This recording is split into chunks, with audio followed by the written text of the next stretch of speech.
issue that continues to grow here in the United States and in our hometowns is homelessness. The Department of Housing and Urban Development says between 2023 and 2024, there was a nationwide increase of 18%. That trend trickled down to Roanoke. During the same time period, the city saw its own 12% jump.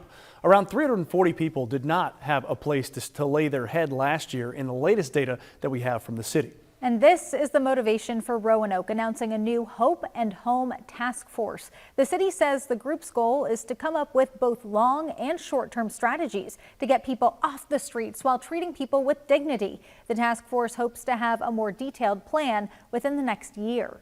While it may not be the sole reason for more of our neighbors seeing housing struggles, we can look at the rise of home prices.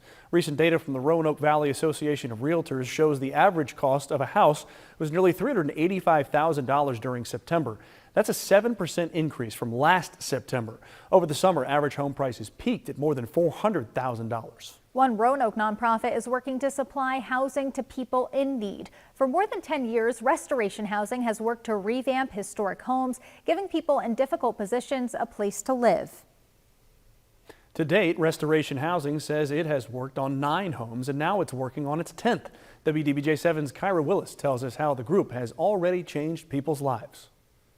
It's not just a halfway deal. They completely restore it. Our home looks like a mansion.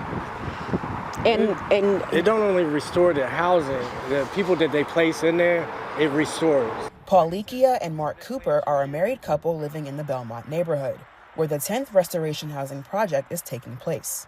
The couple didn't have a place to live for 6 months back in 2023, before moving into one of the nonprofit's restored homes later that year.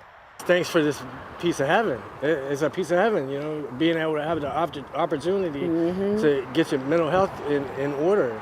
They were able to completely turn their life around after moving into the home and are beyond thankful for the work the nonprofit does to bring the homeless population down in the city. Telling me having a roof over their head has brought peace of mind, and they're hopeful the new house can benefit someone else who is struggling. it's helped us a great bit. If it wouldn't be for that, we'd still be homeless. And I think that them restoring this next house in the community will help a great bit. There's still people out here that need shelter, and it's going to change their lives because it changed our lives. Restoration Housing Executive Director Isabel Thornton is looking forward to their 5th Belmont home to be complete next spring. And once complete, 2 apartment units will be available for permanent supportive housing for people coming out of homelessness.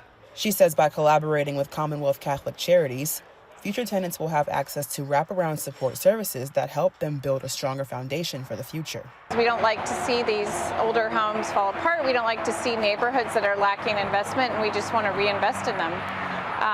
So that's sort of the biggest driver behind all of this work is wanting to see Roanoke kind of come back to life. The nonprofit is already working on purchasing their next home in the same neighborhood.